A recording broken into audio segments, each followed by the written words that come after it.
There is also wider scrutiny on important issues that actually go beyond Trump. Trump's RICO prosecutor in the Atlanta case, D.A. Willis, formally moving to fast-track all of the 19 defendants in that racketeering case. So after the judge scheduled October 23rd for this gentleman you see in his mugshot, former Trump lawyer Ken Cheeseborough, the new motion basically pushes the judge to go past the leeway given to other co-defendants and apply basically those fast-track deadlines to everyone, asking the court to set aside that leeway for other defendants, saying those deadlines do not apply to other co-defendants. Now, if you want to translate that, it is legal speak for saying if the DA wins this effort, the fast deadlines would apply to everyone.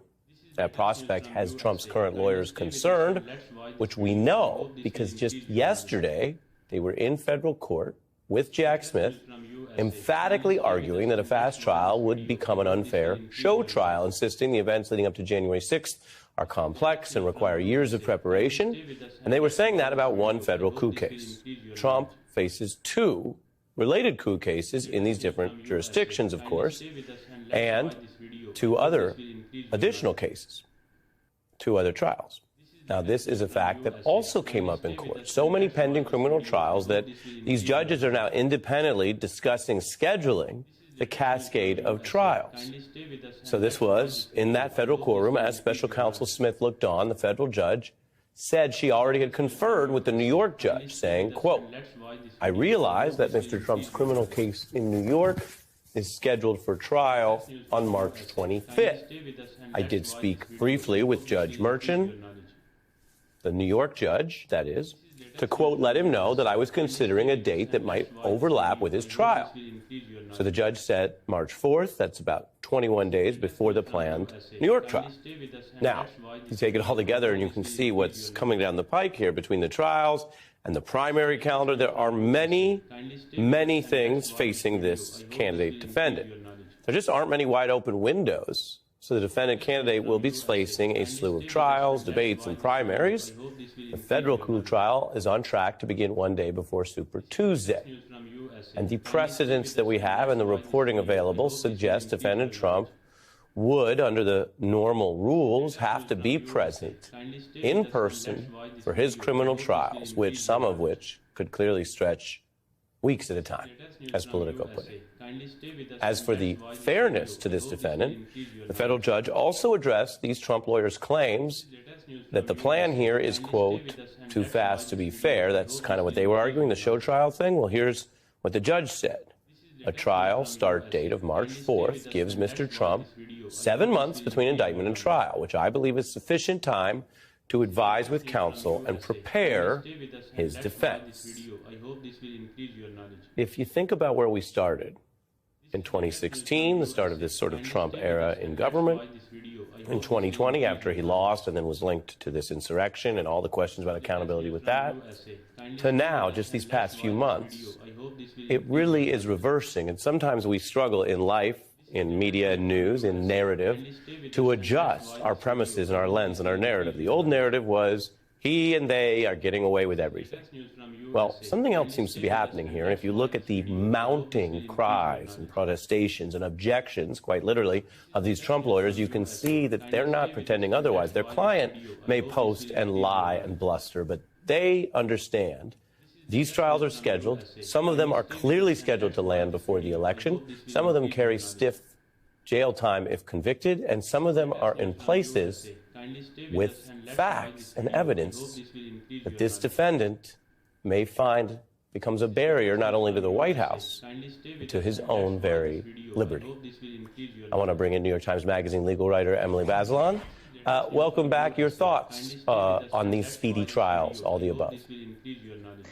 Well, it just seems as if there are all these planes that are lining up on the runway and they are trying to take off, and there are all these competing considerations. Trump obviously has an interest in delaying this as much as possible. For one thing, if he's elected president, he could try to make the federal charges go away. And also, you know, being under indictment is maybe not an asset with the voters, but actually having to go to trial, having these facts in the news every day is really not going to help him and will be an enormous distraction from campaigning. And so that's the dynamic. You have judges who want to move ahead. You have other defendants asking to move ahead very quickly with a trial date this October in a couple of cases. And then you have former President Trump trying to delay as much as he can. Yeah. And then in Georgia, you see just how quickly things shift. Mark Meadows didn't just spend all that time and energy trying to duck the Jan 6 committee. He risked a lot of trouble over it. He was held in contempt for those, and we've reminded folks there were 4 people that faced those kind of contempt resolutions from the Congress. 2 were indicted, Navarro and Bannon. The other 2, Meadows and Scavino, were not, although he took that risk.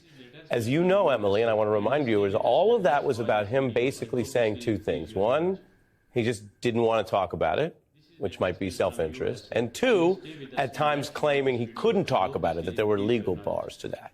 Well, all that went up in smoke. He talked about it in open court for 5 hours. And there may be aspects or parts of it he didn't get into, in all fairness. But he certainly could have taken the approach, that same approach, with the Jan 6 committee. It took until yesterday. I want to read from some of his defense, which we now have for the first time, right? We didn't have that before. He talks about being on that infamous call with the Georgia elections official and says that it was really about trying to find a, quote, less litigious resolution of the Trump campaign's then pending lawsuit against the state. What do you think of this sudden change in his willingness or ability to testify? You know, one of the things the legal process does is push people to speak the truth and to explain themselves because they're facing really serious consequences. And so I think what you're seeing here with Mark Meadows is that the incentives have realigned. Now he's trying to argue that he should be tried or his case should be heard in federal court because what he was doing were part of his official government duties, and that would give him the right to remove the case to federal court. There's a complicated question about whether if a judge rules in his favor on moving to federal court, that pulls all of the other 18 defendants in the Georgia case with Mr. Meadows into federal court. That's a really tricky issue. Meadows is trying to do the best he can because I think he thinks that will be a better jury pool for him and just a better venue. So one would think that these questions about whether he was pursuing his official duty or not, these are tricky issues. However, in trying to prove that's what he was doing, he provided a lot of details about these calls, about his involvement in them, and it's a sort of side effect of the more procedurally, the procedural aspects of the case that we're learning more about the substance. The now 4 indictments and 91 counts facing defendant Donald Trump and his historic mugshot continue to echo around the world, drawing reactions ranging from appreciation the justice system does apply to everyone, to the jokes and memes and merchandise and spectacle of it all. There is also wider scrutiny on important issues that actually go beyond Trump or any politician. Take the new scrutiny on the discrimination that we've reported on here on this program before. Bail discrimination against poor and minority defendants in our justice system. Trump's booking process in Georgia on these serious RICO charges actually highlights this wider issue because this defendant, Donald Trump, was in and out in minutes, while his former lawyer, Michael Cohen, who did time for actions involving Trump, a fate other Trump lawyers are now considering, well, Mr. Cohen made the point criticizing how this process played out. For this man to roll up like he's, Caesar coming through the gates of Rome after victory, he is an indicted defendant on 91 counts. He should not be given this sort of royal treatment. That is how Cohen, the lawyer and convict, felt. Or take a pioneer in this whole field, civil rights attorney Brian Stevenson, discussing cash bail, its wider implications, and how this fits into America's disparities. We're still living at a time where there is this presumption of dangerousness that gets assigned to black and brown people. I don't think we're really free in America. I think we are still burdened by our history of racial injustice. If you live in this country, you live in a space where the legacy and the history of racial inequality has created a kind of smog. And we breathe that smog in, and it corrupts our ability to sometimes be fair and just with one another. Racism, racial injustice, its history, and its pervasive, enduring qualities as a kind of smog. This matters because this kind of structural racism and blatant capitalist or cash discrimination functions even in places that may have diverse leadership or may have made strides. That brings us to a comparison here. Look at the exact same type of RICO cases brought in the same place by the same DA. Compare the Trump cases with many co-defendants, some of whom are relatively unknown, and defendant Jeffrey Williams, shown here. He performs as Young Thug. He's an Atlanta artist that we've mentioned before. He is presumed innocent like any other RICO defendant. We've shown you booking shots in this district from the others. Here's his. And yet, unlike the others, unlike the vast majority of all the Trump co-defendants, he has been stuck in jail since May 2022, including tonight. His motions for any type of bond have been denied, not once, twice, or three times, but 4 separate times. That is significant because the system is denying him bail even after there were very severe preconditions offered, including being in a house without any internet service, any electronic media, access denied for him to talk to anyone other than his lawyers. There was even a proposal that he could be in a secret location, but at least prepare for his trial that way. Those things were rejected, including monitoring.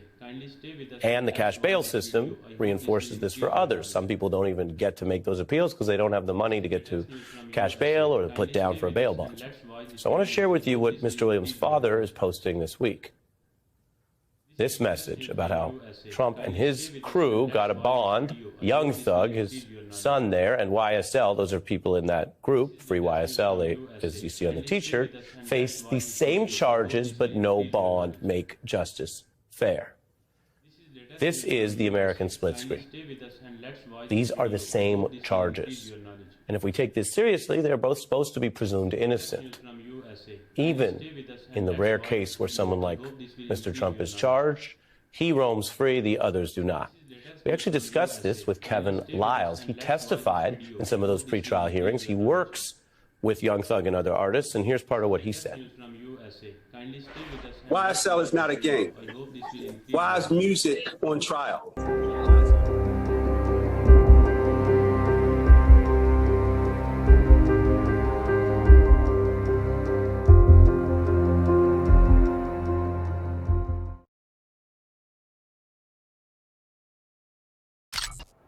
We advise you to read the scene carefully, keep it quiet, clean, and controlled, as there are many hostiles on site. First shot registered. Target down. Operation now active.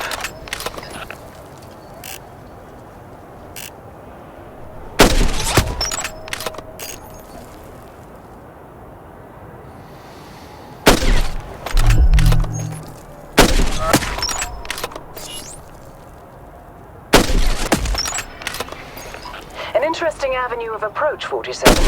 Let's see. Basha Romanovsky, an ex-high-class prostitute turned fashion model.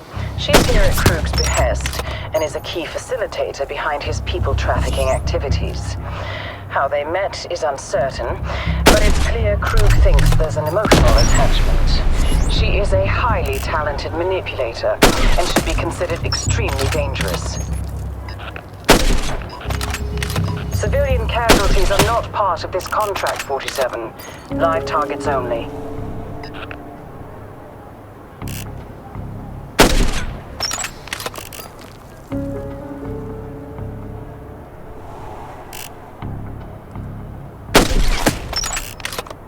Good. Now move to the next target. Target down. Life sign 0. The perfect incursion, 47.